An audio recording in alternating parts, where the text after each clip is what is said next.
पहाड़ की चोटी का रोमांचक सफर। एक बार की बात है, सोनपुर नामक गांव हुआ करता था। सोनपुर पहाड़ी के नीचे बसा एक सुंदर गांव था।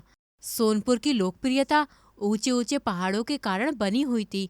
पहाड़ों की चोटी तक पहुंचने पर काफी सुंदर दृश्य दिखाई पड़ता, जिसके कारण कई लोग पहाड़ की चोटी तक का रोमांचक सफर आमतौर पर करते रहते थे।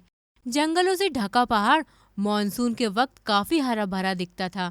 कुछ साल पहले तक तो पहाड़ पर गिने चुने ही जंगली जानवर नजर आते थे, लेकिन धीरे धीरे जानवरों की संख्या बढ़ने लगी, जिसके कारण चोटी तक जाने वालों की संख्या भी कम हो गई। इधर सोनपुर में रोहित और उसके दोस्त गर्मी की छुट्टी आने पर पहाड़ की चोटी पर घूमने का प्लान बना रहे थे। दोस्तों, कितने सालों से हम इस पल का इंतजार कर रहे थे। आखिरकार तुम लोग बस आखिरी बार अपने घर वालों से जाने की परमिशन ले लो। अगले हफ्ते हम सब साथ में चलेंगे। मैंने तो बात भी कर ली है घर वालों से, उन्हें कोई दिक्कत नहीं है। मेरे पिताजी थोड़ा जानवरों को लेकर परेशान है, अब उन्हें मैं कैसे समझाऊं? अरे यार सोनू, तू अकेला नहीं जा रहा, हम सब है ना यार। हाँ ये भी है, मैं बात करता हूँ उनसे, शायद वो मान जाएंगे। मैंने तो बहुत ही पहले बात कर ली थी, मैं आ जाऊंगा भाई। मनीष और अमन ने भी कोई आपत्ति नहीं जताई और सारे दोस्त अगले हफ्ते जाने को तैयार हो गए। जाने के पहले कुछ दिनों तक तेज बारिश हुई, जिसके कारण जंगल के सारे तालाब और झरने पानी से भर गए। आखिरकार रोहित और उसके दोस्त पहाड़ की चोटी पर जाने को तैयार थे। तकरीबन 17 किलोमीटर लंबे रास्ते का सफर था। सुबह 6 बजे सब दोस्त पहाड़ के पास पहुंच गए। अरे सबने अपने हिसाब से जरूरी सामान तो रख लिया है ना? जरूरी क्या, पानी रख लिया है बस, अब और क्या चाहिए? हाँ वैसे भी हमें कौन सा वहाँ रुकना है, आज ही तो वापस लौटना है भाई। मैंने एक लाइटर ले लिया है इमरजेंसी के लिए। अच्छा किया, कुछ खाने पीने की चीजें मैंने भी रख ली हैं। सबने फिर चोटी का सफर शुरू किया। सारे दोस्त काफी उत्सुक थे। शुरुआत में 1 घंटे चलने के बाद उन्हें कुछ बंदर पेड़ों पर दिखाई दिए। ये जंगली बंदर हैं, इनसे ज्यादा छेड़खानी मत करना कोई। मैं तो बस इनकी फोटो निकाल रहा हूँ। बंदरों को थोड़ी देर रुककर देखने के बाद सबने फिर से चलना शुरू किया। करीब आधा घंटा चलने के बाद उन्हें एक सुंदर और छोटा सा तालाब नजर आया। तेज बारिश की वजह से तालाब में गले तक पानी भर गया था। मनीष और अमन तालाब में डुबकी लगाने कूद पड़े। अरे वाह, क्या ठंडा पानी है, तुम लोग भी क्यों नहीं आते? हाँ भाई साहब, सब आ जाओ, मजा आएगा। इतनी देर में ही अमन को अपने पैरों के पास कुछ महसूस हुआ। मेरे पैर के पास कुछ है। इतना कहते ही अमन पानी के अंदर गिर पड़ा, मानो कोई चीज उसे नीचे की ओर खींच रही हो। ये देखकर सारे दोस्त पानी में कूद पड़े। पानी के अंदर जाने पर पता चला कि एक विशाल अजगर अमन के पैरों में लिपटा है। सबने मिलकर किसी तरह अमन का सर पानी से ऊपर निकाला। सब अमन को खींचकर किनारे पर लेकर आए।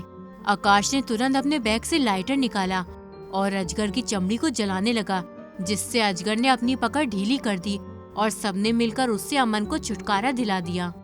वो तो अच्छा हुआ कि उसके काटने के पहले ही मैंने सबका मुंह पकड़ लिया, नहीं तो ना जाने मेरे पैर का क्या होता। अच्छा किया अमन, ये सब बातें घर पर मत बताना। नहीं बताऊंगा, मुझे मार नहीं खानी। सांप से कड़ी मशक्कत के बाद भी सभी दोस्तों का हौसला बुलंद था। थोड़ी देर आराम के बाद सब फिर निकल पड़े चोटी की ओर। काफी देर तक चलते चलते रोहित को एहसास हुआ कि वो लोग रास्ता भटक गए हैं। दोस्तों, मुझे लगता है कि हम गलत रास्ते पे आ गए, क्योंकि थोड़ी दूर पर मुझे खाई नजर आ रही है। क्या आज हम चोटी पर पहुंच पाएंगे या नहीं? अरे चिंता मत करो, थोड़ी दूर चलने पर ही वापस सही रास्ता मिल जाएगा। सभी दोस्त वापस मुड़ रहे थे कि इतने में ही आकाश को थोड़ी दूर पर एक चीता दिख जाता है, जो उसे ही घूर रहा होता है।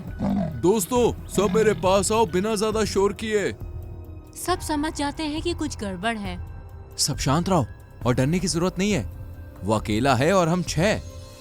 चुपके से निकलने में ही भलाई है। सभी दोस्त चीते के पास से चुपके से निकलकर राहत की सांस लेते हैं। उन्हें वापस सही रास्ता मिल जाता है। कुछ दूर चलने पर एक सुंदर घास का खाली मैदान उन्हें नजर आता है। बस थोड़ी दूर और। इस घास के मैदान का मतलब है हम बहुत नजदीक पहुंच चुके हैं। अच्छा है, वैसे भी हम सब बहुत थक चुके हैं। थोड़ी दूर चलने पर आखिरकार पहाड़ की चोटी नजर आई। चोटी नजर आते ही सब दौड़ने लगे। वहां पहुंचकर सबने चैन की सांस ली। दिल को छू लेने वाला दृश्य सबको काफी पसंद आया। इतनी ऊंचाई से नीचे एक हाथियों का झुंड भी चींटी की तरह नजर आ रहा था।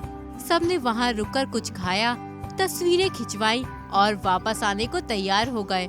वापस आते वक्त उन्हें एक मरा हुआ हिरन दिखा। जल्दी निकल लो, शायद ये वही चीते का काम है। शाम होने तक सभी दोस्त सही सलामत वापस आ गए। मैं तो ये सफर जिंदगी भर नहीं भूलने वाला।